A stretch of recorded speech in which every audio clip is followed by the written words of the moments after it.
Information about the world of running, inspiration to fuel passion and excellence, and ideas for making connections and finding community. You're listening to A to Z Running.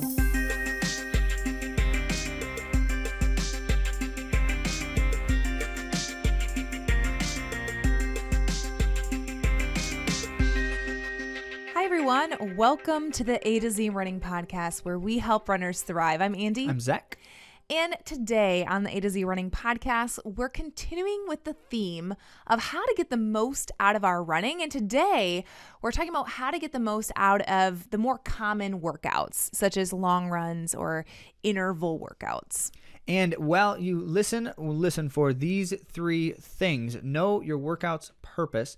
When is a workout aerobic versus anaerobic? And finally, why so many runners aren't getting the most from long runs. And since you want to get the most from your long runs, among other key workouts, you need to go to AtoZrunning.com and look for the word follow. And then on all of the places where you find content, subscribe or follow A to Z Running, such as YouTube, among other places. Mm-hmm. And we love interacting with all of you, and we're very grateful for people like Dr. Todd Buckingham, who gave us some great extra info. A couple weeks ago, we were discussing aerobic conditioning and how to train more efficiently, and we talked about supporting the elements of our training that benefit us the most. And so Todd gave us some amazing info. So stroke volume, one of the key factors in cardiac output, increases slowly over time as you train. In the first 4 months, he says, of training, it can increase about 10%, but after 1.5 years, it will increase about 25% above your baseline. So you get a 10% improvement in 4 months, and it takes about another year plus to get another 15% improvement. So that's phenomenal. Over time, like this consistency, we talk about consistency all the time in running, but to know that you can get benefits that far out. And then another thing, oxygen uptake in your muscles is similar. And he says in the first 4 months, you can get a 4% improvement in the amount of oxygen your muscles can take up. But after 1.5 years, you can get a 25% improvement above baseline levels. All right. So the moral of the story here is don't ever train for longer than 1.5 years because that's as long as the information gives us. Right? No, of course not. Ha. What Okay, it's saying, of course, is that we can see great improvement over time. Zach's being funny, by the way. That's his humor. Great improvement over time. It's the consistency. And when you start with those baseline levels and just, put the patient work in, you can see massive gains. Certainly encouraging. So appreciate that word from Dr. Todd. Thank you. Now, also, when you're thinking about the baseline, and the bottom line there is consistent training loads over time, well, since you're doing a lot of running anyway to get that consistent over time improvement, why not do it in the best available compression apparel? These transitions have been on fire, Zach. Why not do it, in fact, in ExoSkin? Well, here's why. Because you don't want blisters and chafing. You want ExoSkin's patented rapid dry copper that reduces friction and kills the stink. Also, you don't want poor fit and bunching waistbands. You want ExoSkin's revolutionary first in the market two-way stretch seamless shorts that stay in place and won't move for the whole run. So here's what they've got. ExoSkin has, among their many great things, 2 new products that give you these seamless shorts, two-way stretch waistbands not previously available.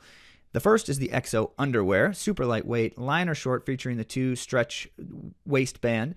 And the Exo underwear are available in many sizes. So we've got small, medium through 2X, so you can find your fit. They're listed under the men's section, but apparently ExoSkin has informed customers that females are also looking and finding a good fit in these underwears. So just because they're listed in the men's section doesn't mean you can't have them too. And the second product they're also launching is a new mid-compression line of shorts. My personal favorite are their mid-compression shorts. They're incredible. I have enough pairs to prove it. And they have men and women for this product with that two-way stretch waistband. Well, you need them because I told you so, And ExoSkin made this great product for all of us to accomplish our running goals in style, in wonderful compression. And of course, the other reason you need them is because you can get 20% off when you use code AtoZ at checkout. So go to exoskin.us, use code AtoZ at checkout, get your 20% off, and make sure that you're training consistency over these many years in the best possible compression apparel. Yeah, a lot of miles in good quality sportswear.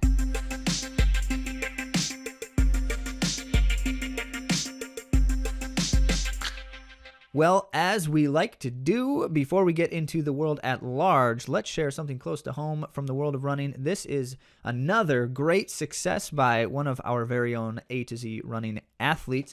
Congratulations are in order to Carl for running an over 20-minute PR in the marathon and a first-time Boston qualifying performance. And I just must say, at that point, when you're running that much faster of a time, that big of a PR, I think we just need to call it in terms of hours. So a over 1/3 hour PR from Carl. Congrats, Carl. And one more, since Mark had a stellar performance not long ago, we asked him to share a little bit about how that training led up to a great performance, and he did indeed do just that. So we wanted to share a quick word from Mark. Hello, my name is Mark. I did a lot of things differently this training cycle. I ran more miles early on, but I've always run quite a few miles while training for a marathon. Those early aerobic miles helped. The hills helped. I hadn't done many of those before. But the time trials, as much as I dreaded seeing them on my schedule, they showed me that I was gaining fitness, and that really helped give me that confidence I needed. Not to mention all the encouragement from Andi and Zach, who looked at my training and said, "You've got this." Those long runs where you did them at a pretty fast pace show that you can complete this marathon at the time that you want. I think those are the biggest differences for me this training cycle. Well, thank you very much, Mark, for the plug. That was not requested, but we'll pay you later. And many great things happening. Certainly, congratulations to the many people who are running some great performances at the races as these races are continuing to open up. Exciting times. Now, speaking of great times and fast running, let's talk about the Sound Running Track Meet on Friday and Saturday, May 15th and 16th. This one did not disappoint. Yeah, a lot of great performances. So it was Friday and Saturday this past weekend. In the women's 800, Laura Muir of Great Britain, she blasted the field for another solid time, 1:58. So we're going to have to watch out for her. She is qualified in both the 800 and the 1500, and she is showing, some amazingly competitive world times, like on the world leaderboard. So you'll want to watch out for her for possibly a medal. Ellie Pereira decided to flex a little bit, and she ran a sub 2:800, and that is an amazing marker. Like when we look at women's 800s, that's like one of those markers that really shows that someone's one of the world's best. And she not only has broken 2, but she's also gone sub 4 in the 1500 and sub 15 in the 5000, making her the third American female ever to do that in all 3 of those events. So these are significant things because you, as a 5K runner, for example, to be a world-class 5K runner, you have to both be able to run the fast time and be able to do crazy things at the end of the race to actually win races, because everybody's running fast times at that level. This is world-class stuff we're talking about. So when someone like Pereira does a crazy fast 800 time as well, then you start to go, she could do it. I do want to name the other 2. Shelby Houlihan and Shannon Rowbury are the only others who have also done this triple feat. And both world-class athletes as well. So for the men's 800 meter, not necessarily a crazy fast race. As a matter of fact, it was actually slower than these races often are. However, a quick word on an update for you for Tonatiuh Lopez of Mexico. We shared recently that he broke the Mexican national record in the 800, running 1:44.4 a couple of weeks back.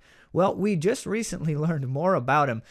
First, that he's only the second Mexican athlete to ever run under 1:46. And so like substantially faster than historically has been for Mexican 800-meter runners. But what's most interesting is this event has been a weak one for that country for some time. And if he does indeed, which unless he gets hurt, he will, because he has the Olympic standard, he will compete in the Olympic Games in the 800. That would make him the first Mexican to do so since 1988. Which would be something. Yeah. So very cool performances going on there. And he just won the event. It was a 1:46, a little bit slower race, but that's like 3 out of 4 now. He's won 3 out of his last 4 800 races. That's phenomenal. One to watch. Making some history. Fantastic. Speaking of men middle distance races, let's jump right to the 1500 because I do want to let you know that Matthew Centrowitz reminded the world why we should not underestimate him. And why the message boards don't go there. Message board. Don't even go there. So Matthew Centrowitz, the 2016 gold medalist in the 1500 meters, among other world championships, medals, and performances. And we just learned that he has made now 8 straight world or Olympic games, meaning in the last decade, he has not missed qualifying for the world championships for the United States in the 1500. And people have been talking shade about him this year. And of course, you know, he's not running his super fast times early in the season, but why would he? Right? It's early in the season. So Centro just won the race. He ran it in 3:35, which is just a bit slower than the Olympic standard, but no big deal. He's the returning Olympic gold medalist. He's not worried about getting to the games.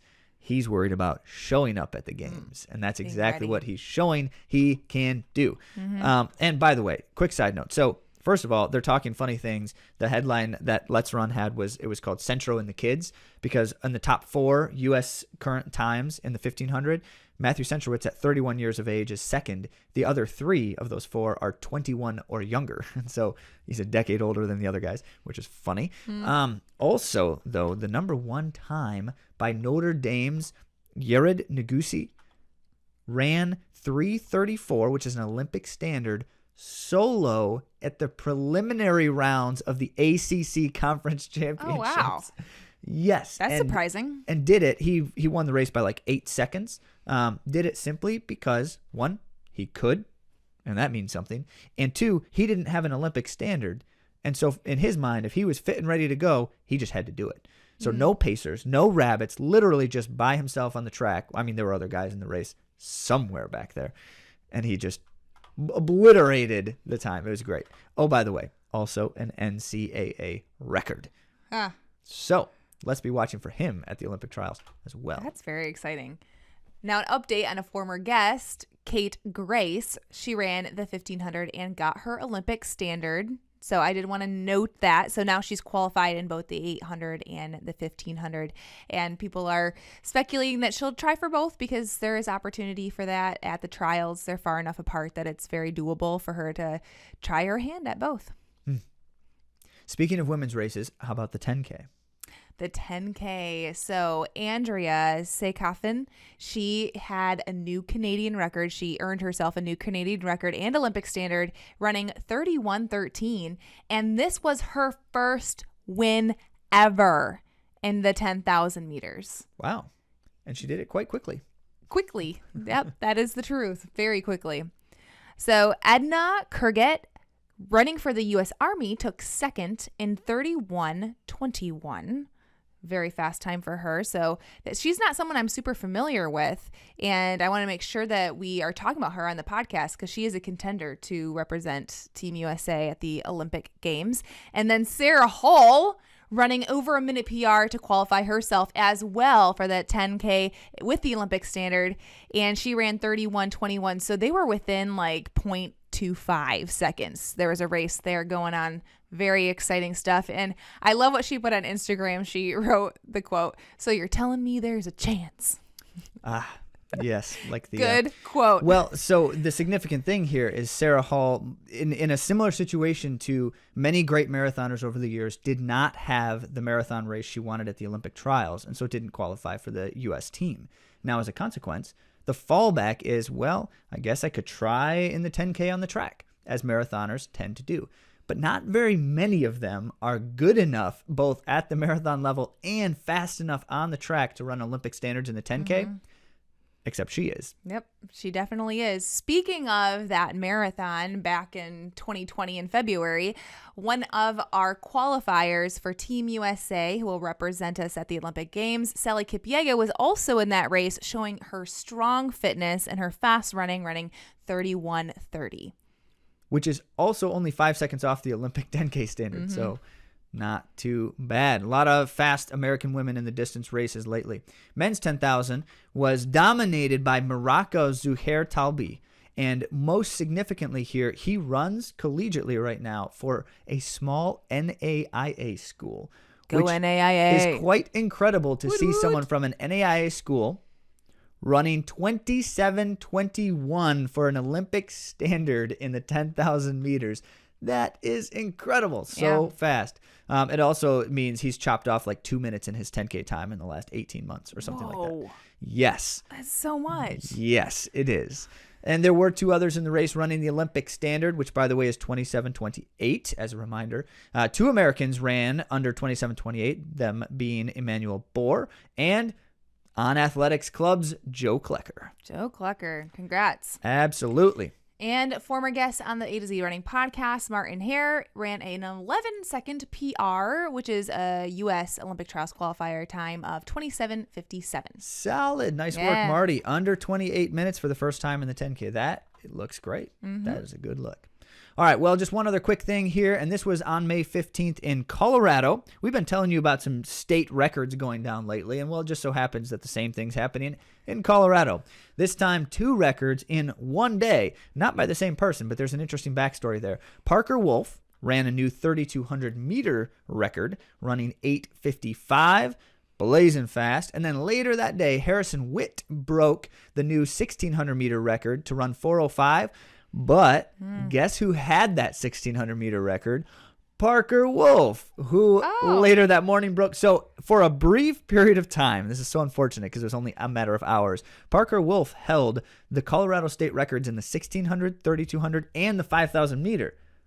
And then Harrison Witt broke his 1,600 later that day. Oh, he still has 2. Well, I mean, you can't be greedy about course. it, right? No. But he did hold all the distance records for exciting. For a few minutes. Well, interesting stuff. Great fast times, lots of great running going on, and of course there were many other things that we could have talked about, but we've run out of time, and that's too bad. You'll have to catch more next week.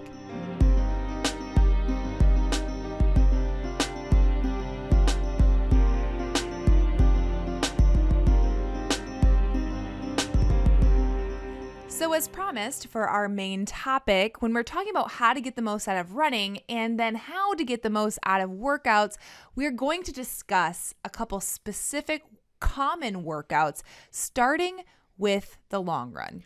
Well, it's always important to think about when we talk about things like these specific workouts, what the intent of the workout is. So we always want to begin with the purpose. However, before I say anything about long runs, I do want to just mention that even though we're going to give you the general purposes for these workout types we're describing, we do understand that there are instances where an individual might be trying to execute a workout for different than general purpose.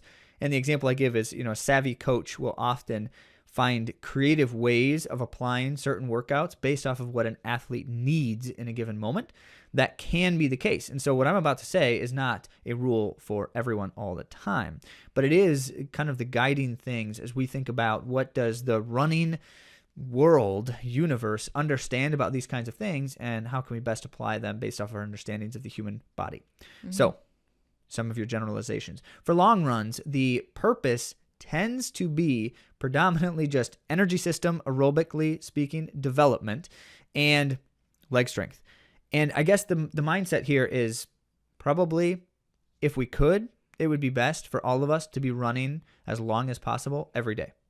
If we're talking about the best possible training to grow your aerobic development, that would be the case. But we can't do that and stay healthy and achieve adaptations, because it's not enough time for your body to actually adapt. We know that the human body tends to like about 24 hours for aerobic adaptations. And so we give it about 24 hours. And then if we were to go crazy hard again, we just eventually would wear down. So instead, we have to do long runs more occasionally. So that being the case, the common how to get the most out of a long run, the common things to think about are, first, to just keep it easy. Yeah. because you're trying to achieve the best possible aerobic adaptations with the most minimal negative impact on your training week, right? Right. He's looking at me because, well, I used to hammer long runs. And then, of course, it was hard to recover. Days of not feeling great or legs being heavy, all that kind of stuff. So you could run your long runs fast because many seem to like to do that, but you're likely sacrificing the quality training you could be getting soon after by doing things like that. So keeping the long run easy best helps achieve that first goal of energy system development, leg strength development. But then the question is, well, I don't feel tired enough if I run too easy. And you know what my answer is there? Run longer. If it's not having enough of an impact at an easy pace, you just should be doing a longer run. And that is why it is the long run, is because you're supposed to be doing that at least once a week is kind of the idea here, if you can. So you got to put in the time. That's the second thing to help get you the most out of the long runs. Get the volume up as high as you reasonably and safely can, and do so slowly. Don't just leap right into 3-hour long runs or something like that. But when we're talking about distance runners, 2 to 3 hour long runs is good. It's necessary. And the final note is it's always good with efforts like this, especially to try to keep things even throughout the run. If you start a little bit slower and speed up a little bit over the course of the run, that's not terribly a problem, especially as your body warms up, things like that. But we really want to avoid, bringing us to the second part here, things to avoid. We want to avoid the mindset of the progressive long run, like the fast finish long runs that everyone loves to talk about.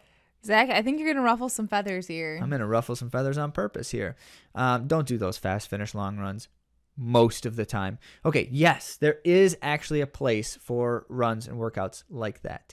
But that place is almost never what people are thinking about when they're doing them. They're just doing them because Runner's World says this is a great marathon workout. And the answer is yeah, if you're applying it correctly at the right time. And you're probably not unless you know that you are. So here's the point. Don't do it most of the time. And the reason why is because that has a serious amount of negative impact on your, so the adaptations take much longer.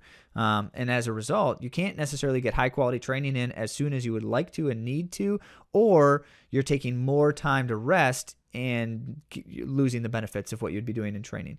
And so the fast finish long run is a great workout in very rare instances when your body is already ready for something like that, like your leg strength is well developed, your aerobic system is in a pretty good place, then there might be opportunity occasionally for something like that. So the main point here is for a long run, too much intensity is almost always a dangerous, and generally it gets you out of the main goal there, which if I could say it again very clearly, to run as long as you can with as little impact on the rest of your week's training as possible.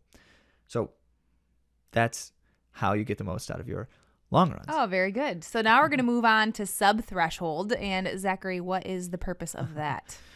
So sub-threshold, theoretically, if we were just being very technical here, is anything less than threshold, which then includes like jogging and easy runs and such. But we'll talk about the kinds of workouts that are just under threshold. And in that window, and it's not a clearly defined window, but that window that is approaching threshold effort, and we're talking about lactate threshold right now, but not quite. And so these are the things commonly referred to as something like steady state or steady runs are pretty common verbiage used for these. And the purpose is, of course, once again, aerobic conditioning. You want that higher level of aerobic efficiency. And it applies in the same logic as the long run logic, which is you should, if you could, run as long as you can at sub-threshold effort every day, right? You should, because that would be a great way to grow your aerobic system. If your aerobic system could grow positively from doing that, but it can't. You need rest. And what we have found in the running world is that great rest in between sub-threshold types of runs is easy, long aerobic efforts. And so you do this occasionally. And how you get the most then out of your sub-threshold runs include things like scrapping the watch. I'm interested in Andy's comments about getting rid of the watch. I actually don't really have too much of a problem looking at my watch anymore, but anymore. Emphasis on anymore. No, I used to not even wear a watch. That's true. I actually have not ever really been terribly tied to my You've watch, also- except for seeing my average, which I cared about way too much. The number of times Andy has complained about, I didn't run, my steady run didn't go well. Oh, why didn't it go well? Because I only averaged 650, whatever. I'm like, but how did it go? That your average time is not relevant to how it went. But in her mind, it is, or was. We're convincing slowly. And so what's the point I'm actually making here? The watch is not relevant because there are two, in a perfect world, like a vacuum, you would obviously want your sub-threshold effort run to be a certain time every time based off of the fitness goals you have, right? Yeah. Sure. Yeah. So if I want to tomorrow run a marathon at 7-minute pace, I should be able to run steady runs today at, if I'm trying to run 7-minute pace for the marathon, at 7-minute pace for the steady runs, or close or thereabouts, give or take usually 5 to 10 seconds. But we don't run in a vacuum. Every day is in the context of only that day and the circumstances surrounding it. So why do we scrap the watch for sub-threshold runs especially? Because the effort is the piece that matters, not the pace, not the time. So you need to get in the right amount of effort, and that means that you should not be letting a watch tell you what is or is not okay while you're running. I'm sorry for a broken record on this, guys, but it's something we're pretty passionate about. Running on effort is just that's the input we can control. Yes, but here's the key factor. If the run is supposed to be sub-threshold and you're running based off of pace, what happens if on that day that pace, which was sub-threshold a week ago, suddenly is a little bit too hard? You're no longer running a sub-threshold run. You're running closer to a threshold level run, and that's going to totally change how your body can respond to it and whether or not it can even do the full effort. Because if we're talking about sub-threshold, then it's a sustained effort. You'd probably do something like an hour, maybe, of a steady run. And the key factor here is, how do you get the most out of that hour? You scrap the watch, run by effort, and then you also make sure you run the full hour. Because for sub-threshold work, especially, the volume matters. The intensity, not as much, because it's a window. Remember, it's a window. There's a lot of forgiveness in whether it's still an effective sub-threshold run. So if you're on the lower end of that window, that's okay, as long as you can get that full hour or whatever the volume is that's assigned. And if you're running too fast and you have to slow down or stop before the volume that you are intending to get, that's, well, I don't like to say failed workout. I don't think that phrase makes a ton of sense in running. But in that instance, it's a less effective experience. Less effective. That's a better way to put it. So what's the first thing to avoid, Andy? Going too fast, which we've kind of discussed here. We don't want to go too fast because we want to be able to do it for the time allotted. And we need to be able to recover in a decent amount of time if we're trying to really focus on that aerobic conditioning like we spoke about 2 weeks ago on the AtoZrunning Podcast. So you've heard us say it, and we'll say it over and over again. And we don't really want to go too long or too short when we do these steady state runs or whatever you're calling these sub-threshold efforts. Mm-hmm. And there's something there. So the recovery time thing, and any one of these efforts, we're going to talk about the recovery time. And it should always be the case that certain kinds of training at certain times, you want to have a targeted amount of recovery before your next quality effort. And in an aerobic conditioning period, the ideal is 24 hours, meaning you're running a quality effort every day. But in order to do that, the kind of quality effort has to be one that you can recover from within 24 hours, which is why the sub-threshold is such an important thing to understand. Because as soon as you start getting into threshold level work, which we're about to talk about, you're going to vastly increase your recovery time if you're going too long. So let's make that transition. So threshold, we're talking about lactate threshold running. And these now are terms, anything when people say threshold, when they say tempo, when they say all of these things that often mean about the same thing, but they use them in very different ways. Sometimes you see AT run, which can refer to at threshold run, but not always. Sometimes you see LT, which is lactate threshold, which is not always exactly the same thing. So this is super confusing. I'm just going to try to be very generic here, and maybe these words won't exactly line up with what your training plan specifically says. But the point of threshold running, if you're running at your lactate threshold, is a coordination type of effort. So you take your aerobic work, which is lower than that, and you take your neuromuscular work, which is like getting things firing well. The threshold work helps put some of those pieces together because you're at a higher intensity level, but you're maintaining an aerobic focus with that higher intensity level. and being able to kind of pull those two pieces a little bit closer together. So that's why we call it coordination. Now, that being the case, it also helps improve some of your lactate threshold types of things, which is why that level is called threshold. So I mentioned a moment ago as well, tempo is sometimes referred to as the same thing. Usually when people say threshold and tempo, they're talking about the vicinity of half marathon to 10K type of effort. So that's kind of the window that this may apply to, but it is not the same depending on how long it takes you to run 10K or a half marathon. And it's not the same depending on what your actual lactate threshold is, because that's a moving figure and it is, as you might guess, trainable. And so you have to condition it to the right point before it becomes a true measurement. True measurement meaning like, is it actually your half marathon effort or not? That depends on your aerobic condition.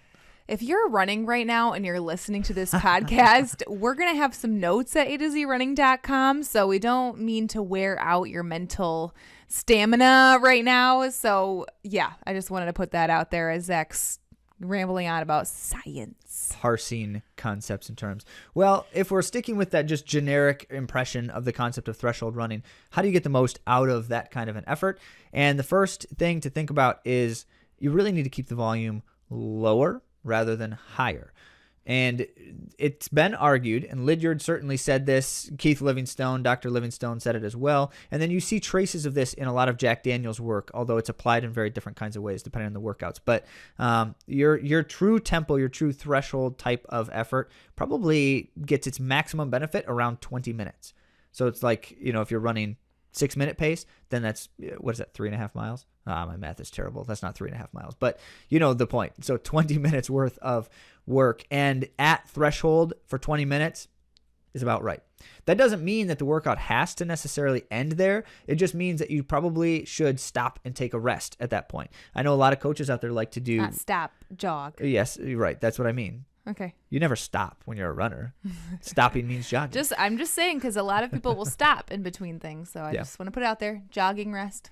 So you see people doing things like threshold repeats, maybe like 2-mile repeats at threshold with a minute or two jogging in between, things like that. And the reason why they're doing that is because it's better to have them broken up so that you're not exceeding the total volume. That's helpful. And it kind of cheats the system where it gets you like a larger volume of threshold work without totally overextending yourself. But you have to be very careful whenever you do something like high volumes at threshold, because it increases exponentially your recovery time the closer and closer you get to crossing the lactate threshold line.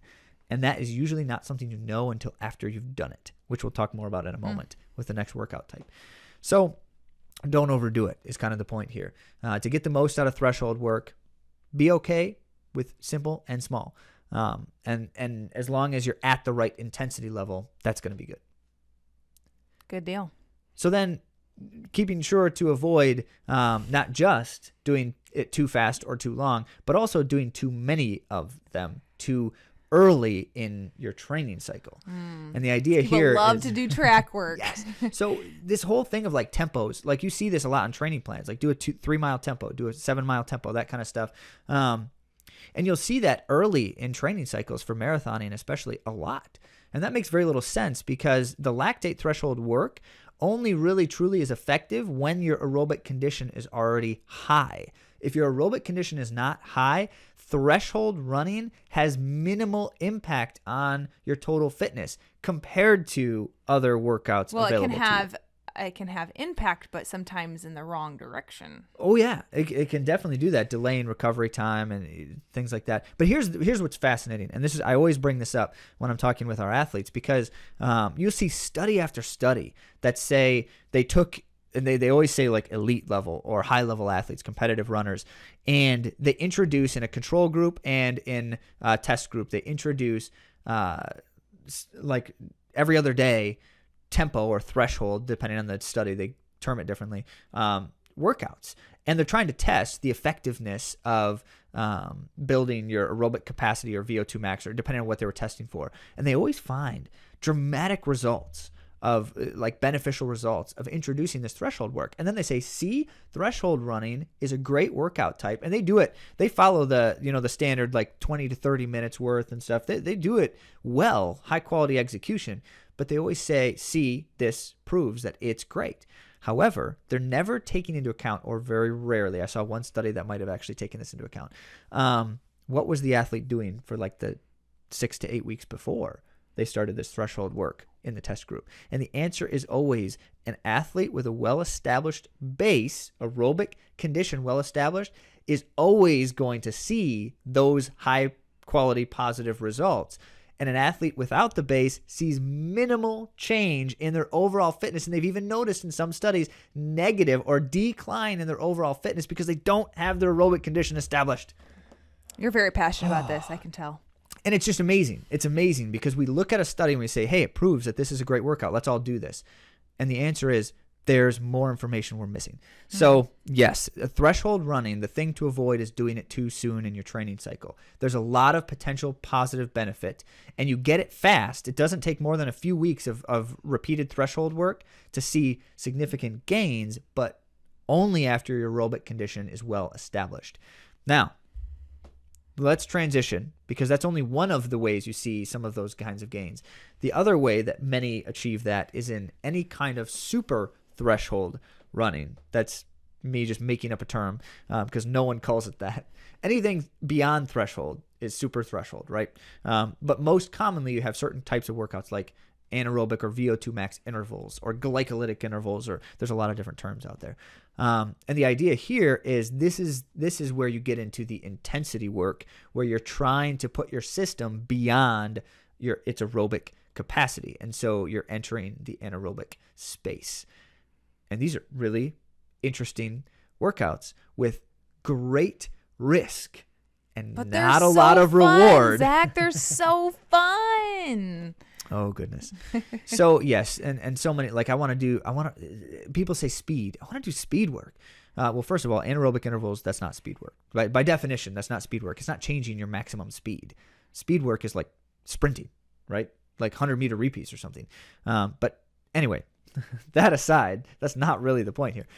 Yes, I know that these kinds of things are really interesting. Any super threshold work where you're just running fast and it just like hurts and it feels, like feel the burn, all that kind of stuff. Yeah, that's great.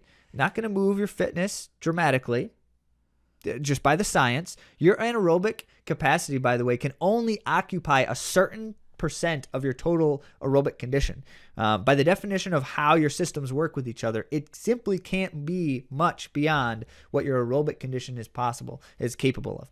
And so as a result, all that anaerobic work you're doing is only ever something helpful. So if when you is have it good, aerobic Zach? condition. Tell us when it is good. Oh, Andy wants to hear me say something positive yes, about it. I do. Of course. So first of all, yes, your anaerobic system, your energy system, has benefit to distance runners of any distance. And you think about it like this. Essentially, at some point while you're running hard, you're going to exceed what your body can do on oxygen alone, and that's when your breathing starts to get kind of out of control, and it's like the final bit in the race when you're really just trying to kick it in and go hard, all that kind of thing, or sometimes like in a 5K, the last mile, whatever that may be. So there is value for working this system so that it can be more efficient, and so that you can actually use it a bit, because if you don't work it at all, you're going to be in a world of hurt the moment you hit that point in any kind of distance. So if you wanted to work it, and there are some benefits to that, as you said, how do you then get the most out of it? And the interesting thing here is actually one of the pieces of advice is the exact opposite of some of our aerobic work advice. But first, again, scrap the watch. When you're doing interval workouts, lose the watch. I want to know. I know, right? You're running the 400s on the track, and you're like, I want to know. I want to beat my time. I want to beat my last interval. Some of us, Zach, we can't say for everybody, because some of us don't know yet what it feels like to do certain times. That's okay. It's not going to matter whether the watch is there anyway to tell you that. You have to find the feeling. No, but if you're checking, like you're doing 400s and you want to see what you're at 200. Nope, I don't want that. I want you to make the mistake and continue making the mistake until you figured out the feeling, rather than, because the watch is always lying to you. Literally, the watch is always lying to you because it's never telling you the whole story. Wow. Yes. That's harsh. I'm saying it strongly. So here's the example, because this is just such a great story. One day, Arthur Lydiard was down at the track. Coach Lydiard was down at the track. His athletes are doing an interval workout. And another coach comes down there, and he's like, oh, what you guys doing? He's like, oh, they're doing repeats. And they're like, oh, how many are they doing? And he said, I don't know. The coach, Lydiard, said, I don't know. The other guy says, oh, well, how long are they going? Like, how long of a repeat? Lydiard looks at him again and says, I don't know. And then the guy's like, well, what's this guy? This coach doesn't know anything. He doesn't know what they're doing. Well, the answer was because when Lydiard had his athletes doing interval repeats, he would literally tell them to go down the track and run a distance. Didn't matter what distance they chose to run. Then jog the same amount of distance and continue doing that until they had had enough. And then they were done. And that was how he would do interval workouts. And that works because the point of the anaerobic interval workout is you need to push your system at high intensity until your body has had enough. And you know that only fundamentally, truly, you know that when you start to feel the change where like the lactic acid is starting to play a factor. And as soon as you start to feel like the legs are getting a little bit heavy, my breathing can't get back under control, I'm really getting out of control with breathing, stop, because you have done enough. All right. As Lydiard would say. And so, by the way, then, the advice is different for an anaerobic work than for aerobic work, because aerobic work, you got to get the volume in. And if you have to slow down to do it, that is okay, because the important point is getting the volume in. For anaerobic work, the intensity is now the focus and the more important point. So you do the hard intensity, and if you can't quite make as many repeats as you thought, or if, to Andy's point, you're getting around the track and realizing I'm not going to be able to finish this full 400 at this intensity, I'm going too hard, that's okay. Stop early. What? Yeah, I just said that. I can't do another rep, coach. That's okay. You're done. And that's the beauty of the anaerobic workout and executing it properly. So this is why Lydiard didn't know how far his athletes were going and how many repeats, because he would just simply say, go hard. And if you're going too hard for what you intended when you set out, then just stop earlier. It really is okay, because you're achieving that fundamental benefit of injecting that anaerobic system just enough. And then once your legs start to feel heavy, you're done for the day. So when do you go all out, Zach? That is a question for another episode. There might be times, and it almost only ever has to do with races. But we do have conversations around that point at some point. So let me summarize if I can, because I just kind of spouted a lot of randomness, and some of it made sense and some of it didn't. So I want to just make it all make sense in 3 simple points. So to get the most out of each and every workout, no matter what type of workout. Yes, I just said that. So now what I'm about to say applies to any workout you will ever do as a runner, from a jog, easy, to super high intensity 100-meter sprints. Okay, here you go. First, lose the watch. I just don't think that some of us can do that, Zach. It's not about a can. Everyone can do it, because all you do is just turn it off and then you're doing it. So it's not a can, Andy. What Andy is saying is some of us aren't able or willing, one of those two. And the answer that I will give is simply, yeah. So Zach does run. Let's make this clear. Zach does run with a watch. He just doesn't look at it. Okay, when I'm saying, I don't look at my watch for a lot of stuff too, but it's a hard thing. Yeah. Okay. I concede. I use my watch, and Strava tells me what I ran for all my mile splits and things like that. When I say lose the watch, I don't mean like leave it at home. Although sometimes with athletes in the past where this has become a serious problem, I have actually coerced as best as you can, without actually truly being able to coerce anyone to do anything. I have told an athlete, you may not run with a watch for like 2 weeks. It's always a temporary period of time. But for the next 2 weeks, and the workouts are the same still. And they're like, how do I know how long I'm running? Map it out ahead of time and just you're close enough. I think I'm probably going to cover 8 miles in about an hour and 10 minutes. Great. Map out an 8-mile route for your 70-minute run. And if it's more or less, I don't care. That's okay. So yes, I do mean sometimes literally leaving the watch at home if this is such a big struggle. However, I wear a watch, and I know you probably are still wearing a watch, but don't look at it. Don't let the watch tell you anything about whether you're doing the correct thing in the workout. Okay. So that aside, that's a general rule that I would apply to all types of training in almost every single situation. There are some rare and few exceptions. Number 2, then, for aerobic types of training, because now I'm going to split 2 and 3 depending on the type. For aerobic workouts of any kind, when in doubt or struggling or anything like that, the volume and the time, the total time, are what matters. The load is what matters. The intensity, not as much. So if you can't get the full load, it's too hard, slow down until you can get to the load. And then as you repeat the load over time, then you'll start to see changes in things like paces and stuff like that. But again, you're not looking at your watch, so you don't care. Just slow down so you can get the full thing in. And then the exception when you're doing anaerobic work is the exact opposite, in which case the intensity matters. So go hard, do that hard work, but stop as soon as you need to. And don't overdo that. Don't go too hard for too long, because now you're causing problems. So for aerobic, get the load. For anaerobic, get the intensity. And if you can apply those rules to every workout, you will win. Ooh, I like it. I just made a promise that I can't actually truly keep. But Win what is at win? what? Win Yes. at what? That's All the right, question. And if we're achieving our workouts, and if we are really being thoughtful on how we can get the most out of our running, get the most out of our workouts, I feel like that is winning. That is it.